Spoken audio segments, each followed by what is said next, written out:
Hello everybody, this is a video showing you everything you need to know about the quadratic formula. Everything you need to know for now about the quadratic formula. And I'd like to start by deriving it. I'm going to show you where the quadratic formula comes from, and then we'll talk about how to use the quadratic formula. So basically, our goal is to solve for x. So we're going to get x by itself in this equation. And these numbers a, b, and c, they could just stand for any constant number. It could be a 2, it could be a -7. Those three, a, b, and c, could just be any number. So when I derive the quadratic formula, one of my main goals is this formula has to work for any quadratic equation. And so what we need to do is we need to complete the square on this standard form of this quadratic equation. So we need this on the left side to be a perfect square. Now there's a couple ways of going about this. I'd prefer to multiply both sides by 4a, because then my first term is going to be a perfect square. I'm going to have a 4a squared x squared. So let's do that, 4a. And so what we get here is 4a squared x squared plus 4abx plus 4ac equals, oh, and on this side we still just have 0.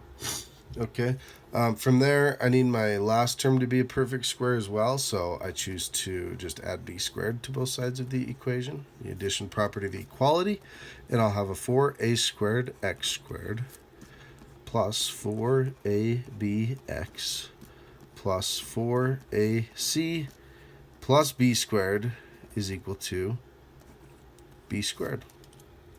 Now I'm going to change colors here. If I can just get rid of this 4ac, then we'll have 4a squared x squared plus 4abx plus b squared equals b squared minus 4ac. Okay, now I have achieved my first goal, which is to make this a perfect square. This right here on the left side is a perfect square trinomial. And when we factor this, 2ax plus b squared. Now, if you want to write this as 2ax plus b times 2ax plus b, if you want to FOIL that out and make sure it works, you're welcome to do that. It does work. It is a perfect square trinomial.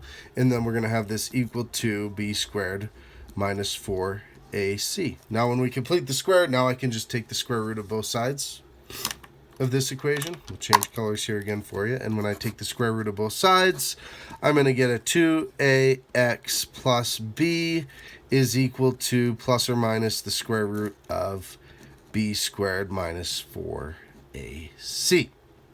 Okay, we're getting close. We're going to get x by itself. Now basically here we just have a two-step equation. We'll subtract, then we'll divide, and we'll be done. Okay, subtract b from each side. And we'll get 2ax is equal to negative b plus or minus the square root of b squared minus 4ac. And then our last step is division. Divide both sides by 2a. And we get the following formula.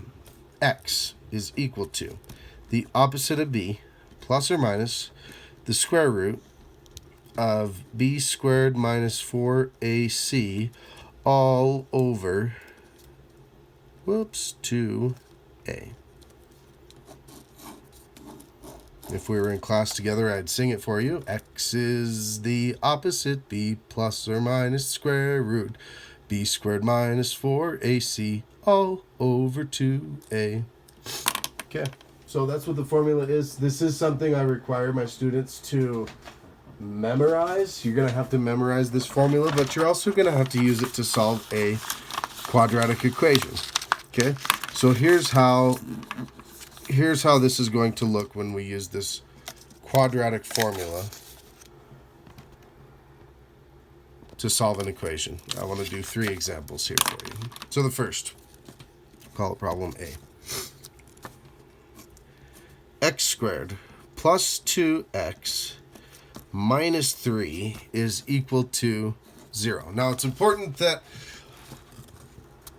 my quadratic equation is in standard form, which means it's in descending order. The highest degree term first, then the next highest, then the next highest. It's equal to 0. If it's in that form, I could basically make 3 substitutions into my quadratic formula. A is always the coefficient of the quadratic term. In this case, there's no number here, no coefficient. We know that if there's nothing there, then I can just say, well, 1 times anything is itself. The value of A is actually 1. Okay. B is the coefficient of the linear term, the x term. In this case, our B value is 2. And then C, our C value is the constant term. In this case, C is -3. So if we go back to our work here on our quadratic formula, this is what we started with. ax squared plus bx plus c is equal to 0. That's where I got these letters from. So this a is the coefficient of the first term.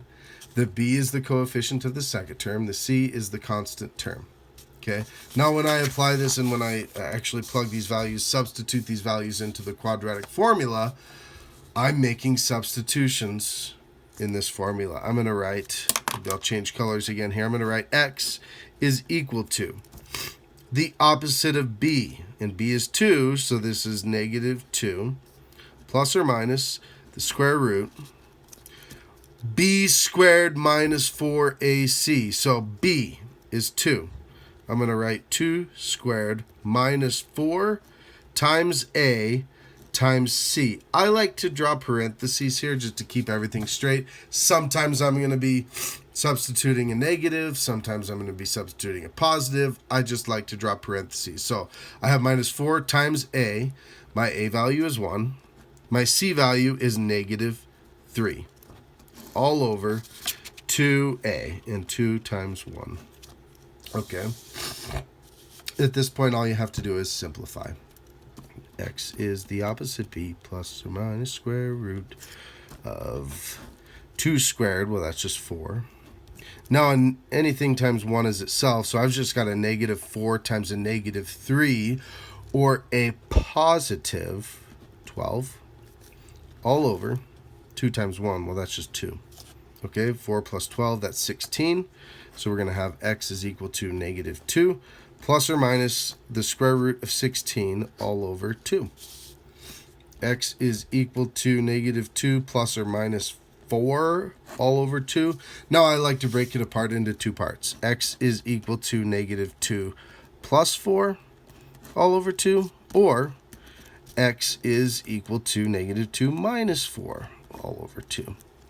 -2 plus 4 is 2. 2 divided by 2 is 1. X could be 1.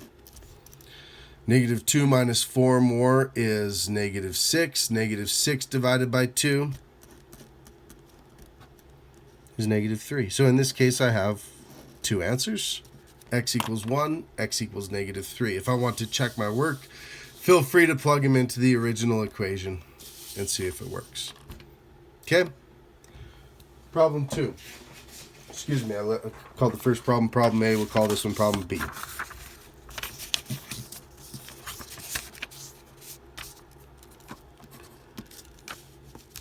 This one is x squared minus 4x plus 4 is equal to 0. Okay, and again, I'm just going to identify my a, b, and c values. A is 1, again. B is the linear coefficient, which is -4, and c is the constant term, which is the +4. Okay, when we make substitutions, I recommend just writing out the entire quadratic formula each time. It'll help you memorize it. X is the opposite b plus or minus square root of b squared minus 4ac all over 2a.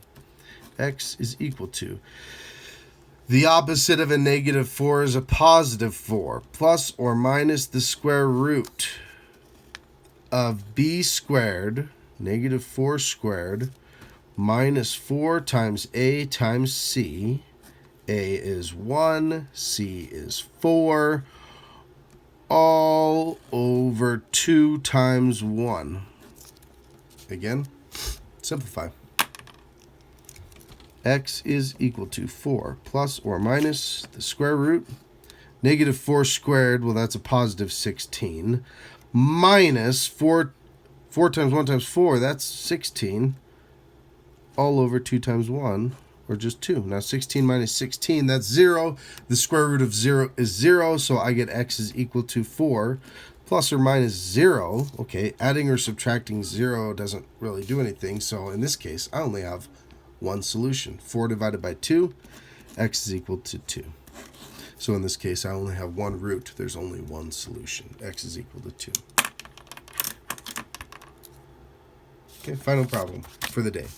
We'll call this problem C. I have x squared plus 4x plus 5 is equal to 0. Again, my A value is 1, my B value is 4, my C value is 5, and we'll sing our little jingle one more time. X is the opposite B plus or minus square root b squared minus 4ac all over 2a, and make our substitutions.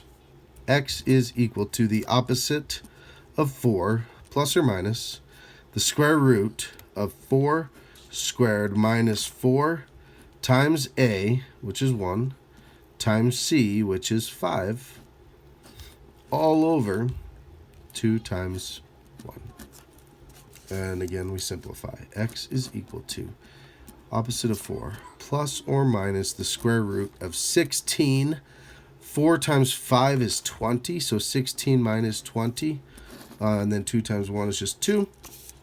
X is equal to negative 4 plus or minus the square root of 16 minus 20. Well, that's negative 4. All over 2. Now, this is impossible. We've talked about this. You cannot take the square root of a negative number. You'll have an imaginary solution. This is something you'll talk about a lot more in Algebra 2 when you take Algebra 2. For now, if you have the square root of a negative number, I would just like you to write, there's no real